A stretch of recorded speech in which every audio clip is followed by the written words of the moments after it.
টুয়েলভের বেশ একটি গুরুত্বপূর্ণ বিষয় নিয়ে আলোচনা করতে চলেছি। বিষয়টি হলো অ্যাসলিপ ইন দ্য ভ্যালি। এই অ্যাসলিপ ইন দ্য ভ্যালি কবিতাটি লিখেছেন কবি অর্থাৎ রিম্বো। এই অ্যাসলিপ ইন দ্য ভ্যালি কবিতাটির কী বিষয়বস্তু আর অ্যাসলিপ ইন দ্য ভ্যালি কথাটি কোন শব্দ থেকে এসেছে, অ্যাসলিপ ইন দ্য ভ্যালি কথাটির অর্থই বা কী, যাবতীয় বিষয়ে আমি বাংলাতে লাইন বাই লাইন ব্যাখ্যা করার চেষ্টা করব। এছাড়াও কবিতার মাঝে যে সমস্ত লাইনগুলো তোমরা দেখতে পাবে সেই সমস্ত লাইনগুলোর ওয়ার্ড বাই ওয়ার্ড তোমাদের সামনে তুলে ধরার চেষ্টা করব। প্রথমত অ্যাসলিপ ইন দ্য ভ্যালি কবিতাটির টাইটেল নিয়ে আলোচনা করব। দেখো, যখন কোনো কবিতা পড়বে, যখন কোনো গল্প পড়বে, তখন একটা জিনিস মাথায় রাখবে যে টাইটেলটা হলো কেন। এই কবিতাটির মাঝে 10টা লাইন রয়েছে, 12টা লাইন রয়েছে, 13টা লাইন রয়েছে, বা 14টা বা 15টা বা 16টা, যাই হোক না কেন, তাহলে এই কবিতাটির টাইটেল এটা কেন হলো, ওটা কেন হলো না। প্রথমত আমি সেই জন্য আমি টাইটেলটা নিয়ে আলোচনা করব।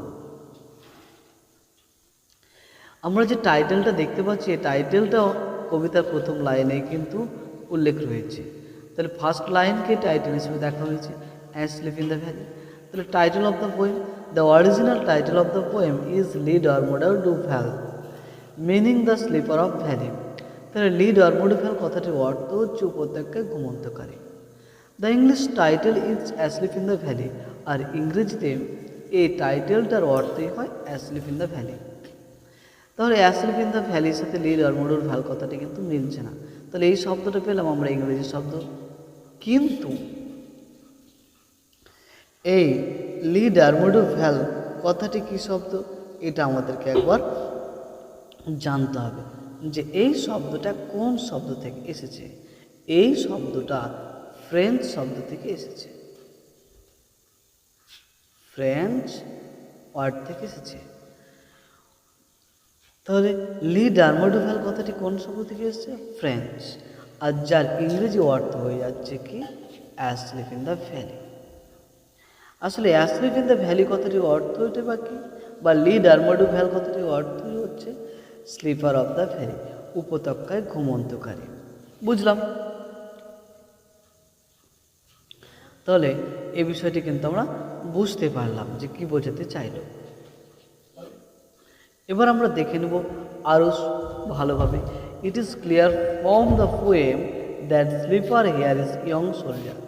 এই কবিতাটি থেকে সুস্পষ্টভাবে জানা যায় যে এখানে ঘুমন্তকারী হলো একজন তরুণ সৈনিক। তাহলে এই কবিতা থেকে আমরা পরিষ্কারভাবে জানতে পারছি যে স্লিপার্সটা হলো একজন ইয়ং সোলজার, মানে তরুণ সৈনিক। The soldier is falling asleep. এখানে সৈনিকটি কী রয়েছে, ঘুমিয়ে রয়েছে। সৈনিকটি কী করে রয়েছে, ঘুমিয়ে রয়েছে। ফর এভার, চিরদিনের জন্য। তাহলে সৈনিকটি কেমনভাবে ঘুমিয়ে রয়েছে, চিরদিনের জন্য ঘুমিয়ে রয়েছে।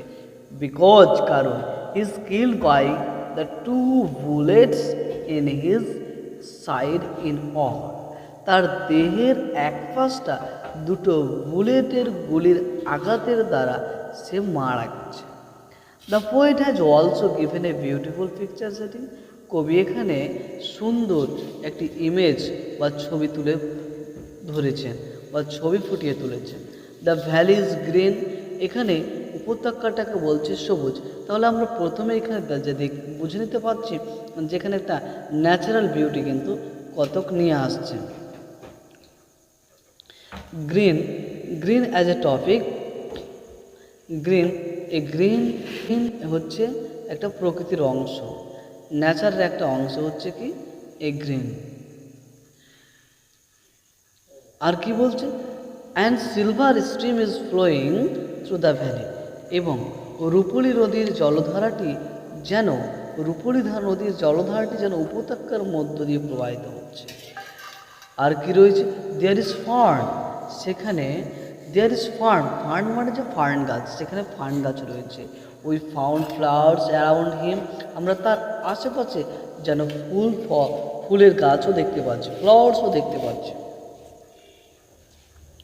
The soldier is laying open mouth, সৈনিকটি যেন হা করে শুয়ে রয়েছে। And totally unconscious to the surrounding as is dead, তার চারিপাশটাও যেন একেবারে টোটালি আনকনসিয়াস মানে একদম নিস্তব্ধ রয়েছে। অ্যাজ কারণ ইজ ডেড, সে মারা গেছে। কবিতাটির ব্যাখ্যা। কবি অর্থারিব এই কবিতাটি তরুণ এক সৈনিককে কেন্দ্র করে রচনা করেছেন।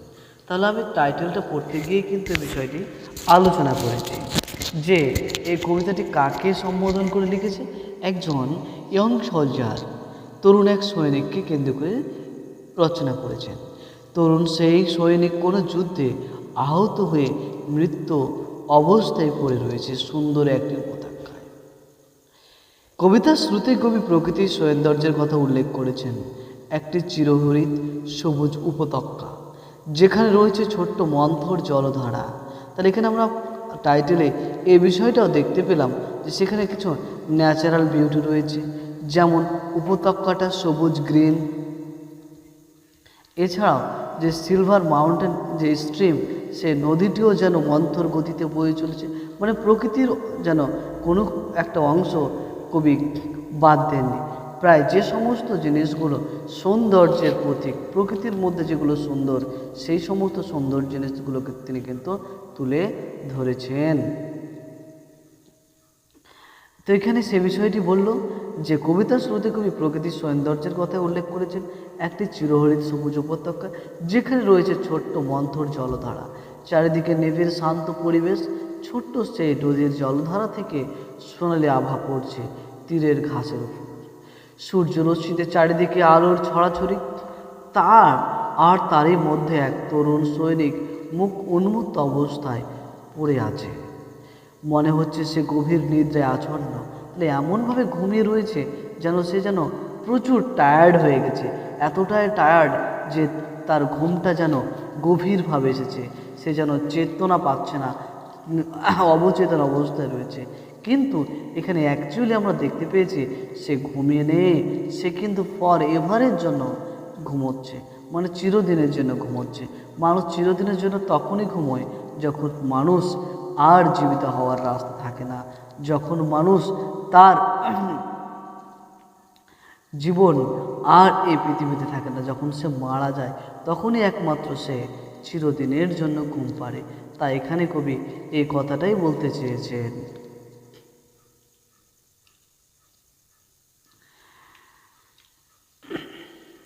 যেখানে ছোট্ট মন্থর চারিদিকে নিবিড় শান্ত পরিবেশ, ছোট্ট নদীর জলধারা থেকে সোনালি আভা পড়ছে তীরের ঘাসের উপর।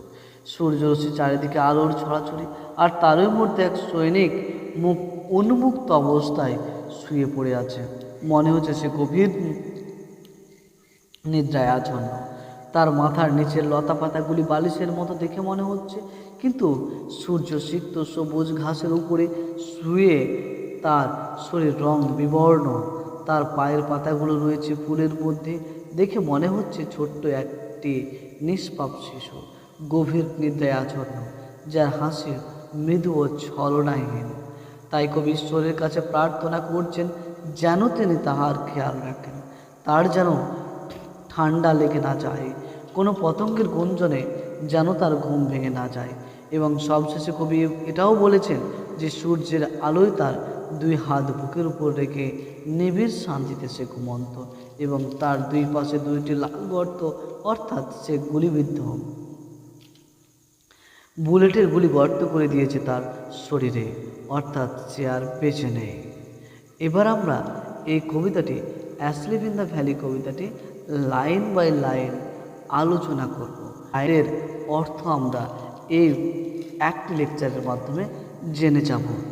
অ্যাসলিপ ইন দ্য ভ্যালি, যার অর্থ হচ্ছে উপত্যকায় ঘুমন্ত, অর্থাৎ নিম্ব। আসলে এই কবিতাটি কোন ফরম্যাটে লেখা? এই কবিতাটি লেখা হয়েছে সনেট ফরম্যাটে। এই কবিতাটিতে মোট 14টি পংক্তি বা লাইন রয়েছে। তাহলে যে কবিতার মধ্যে 14টি পংক্তি বা লাইন থাকে তাকে বলা হয় সনেট। তাহলে একে আমরা সনেটই বলতে পারি। এই কবিতাটির মধ্যে প্রথমে 8 লাইন ও তারপর 6 লাইন রয়েছে। তাহলে 8 6 14, তাই এটা হচ্ছে একটি সনেট। আমরা সনেটের সংজ্ঞা দিতে গিয়ে জেনেছি, বা এক কথায় যদি এখানে আমরা সনেট বিষয়টি জানতে চাই তাহলে আমরা এটাই পাবো যে আর sonnet is a 14 lines of poem. Sonnet হলো 14 লাইনের কবিতা। সনেটের ভাগ রয়েছে। সনেটেরকে মূলত দুটি ভাগে ভাগ করা যায়। একটা হচ্ছে ইটালিয়ান সনেট বা পেট্রার্কান সনেট, অন্যটি হলো ইংলিশ সনেট বা শেক্সপিয়ান সনেট। তো এই যে সনেটটা আমরা দেখতে পাচ্ছি 8 এবং 6, এই সনেটটি লেখা রয়েছে মূলত ইটালিয়ান ফরম্যাটে বা পেট্রার্কান ফরম্যাটে। কারণ ইটালিয়ান বা পেট্রার্কান সনেটের ফরম্যাটই হচ্ছে 8 + 6 14, 8 + 6 14। প্রথমে থাকে 8টি, তারপর থেকে 6টি, সমান হয় 14টি। তো এই কবিতাটিতে আমরা দেখতে পাবো 14টি পংক্তি রয়েছে। কতটি পংক্তি রয়েছে? 14টি। তাহলে প্রথমে যেটা 8টা, তারপর হচ্ছে কটা? 6টা। 8টাকে বলা হয় ইটালিয়ান ফরম্যাটে অক্টাভিয়া বা অক্টভ, আর 6টা যেটা থাকে 6 লাইন্স অফ পোয়েম, একে বলা হয় সেস্টা। অক্টোবর সেস্টা কবিতাটির শুরু থেকে শেষ পর্যন্ত লাইন বাই লাইন পড়ব। চলো দেখে নেওয়া যাক প্রথম কি লাইনটি রয়েছে। A small green valley. প্রথমে আমরা কবিতার শুরুতেই দেখতে পাচ্ছি আ স্মল গ্রিন ভ্যালি, একটা ছোট্ট সবুজ উপত্যকা। স্মল মানে ছোট, গ্রিন মানে সবুজ, ভ্যালি মানে উপত্যকা। তাহলে একটি ছোট সবুজ উপত্যকা, হোয়ার এ স্লো স্ট্রিম ফ্লোজ, যার মধ্য দিয়ে, স্লো মানে প্রবাহিত হওয়া, স্লো শব্দটির অর্থ হলো প্রবাহিত হওয়া।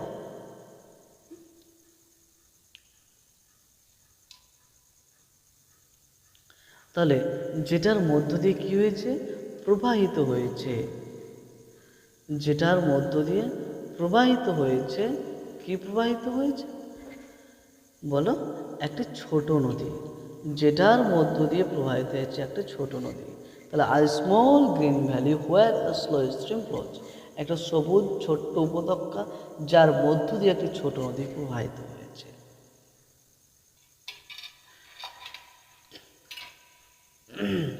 And leaves long strands of silver on the bright grass.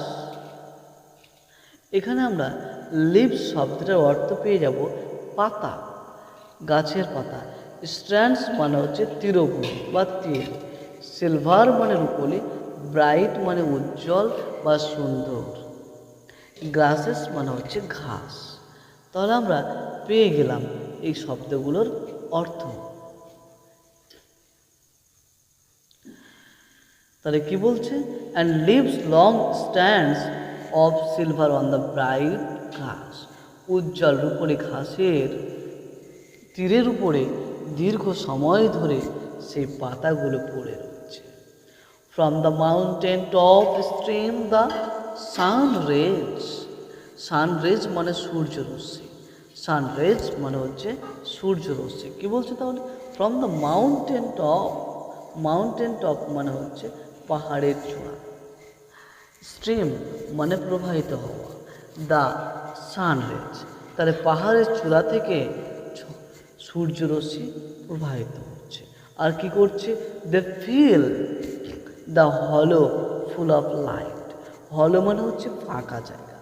হলো শব্দটার অর্থ হচ্ছে ফাঁকা জায়গা, ফাঁকা। তা কি করছে? দে ফিল দ্য হলো ফুল অফ লাইট,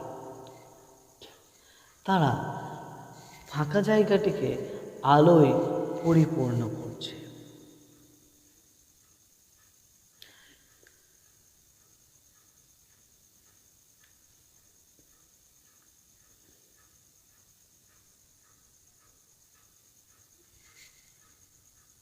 এরপর আমরা দেখতে পাবো কি বলছে, আর সোলজার, একজন সৈনিক, ভেরি ইয়াং, খুব অল্প বয়সের বা তরুণ, লাইজ ওপেন মাউথ, হা করে শুয়ে রয়েছে। সে কেমনভাবে শুয়ে রয়েছে? হা করে শুয়ে রয়েছে বা খোলা মুখে শুয়ে রয়েছে। অ্যাসলিপ, ঘুমোচ্ছে। স্ট্রেচ ইন দ্য হেভি আন্ডারগ্রোথ, প্রসারিত হয়ে রয়েছে, প্রসারিত হয়ে রয়েছে গভীর জঙ্গলের মাঝে বা গভীর ঝোপের মাঝে। পেল ইন ইজ অন, উষ্ণতায় সে যেন বিবর্ণ হয়ে গেছে। গ্রিন, সবুজ হয়ে গেছে। সান শুকড বেড, সূর্য সিক্ত বিছানার মাঝে। His feet among the flowers, তার পাগুলো যেন ফুলের মধ্যে রয়েছে। হি স্লিপ, সে ঘুমোচ্ছে। হি স্মাইল, তার হাসি বা তার হাসিটি ইজ লাইক অ্যান ইনফ্যান্ট, একটা নিষ্পাপ শিশুর মতো। জেন্টল, মৃদু, উইদাউট গাইড, কোনো ছলনাহীন ছাড়াই। দেখো আমরা প্রত্যেকটি লাইনেরই কিন্তু প্রত্যেকটা শব্দের অর্থই দেওয়া রয়েছে। আমি হয়তো কবিতাটি, ও নেচার, হে প্রকৃতি, কিপ হিম ওয়ার্ম, তাকে উষ্ণ রাখো। হি মে ক্যাচ কোল্ড, তাকে ঠান্ডা লেগে যেতে পারে। The humming instinct do not disturb his rest, গুঞ্জরিত পতঙ্গরা তার বিশ্রামে ব্যাঘাত ঘটাচ্ছে না। হি স্লিপস, সে ঘুমোচ্ছে। ইন সানলাইট, রৌদ্রের আলোর মাঝে বা সূর্যের আলোর মাঝে। One hand on his breast, তার একটি হাত বুকের উপর রয়েছে। অ্যাট পিস, সে শান্তিতে ঘুমোচ্ছে। In his side there are two red holes, তার দেহের পাশে দুটি লাল গর্ত রয়েছে। এখানে রেড হোলস দ্বারা বুঝতে পারছি যে সে আর বেঁচে নেই, সে কি হয়েছে, মারা গেছে।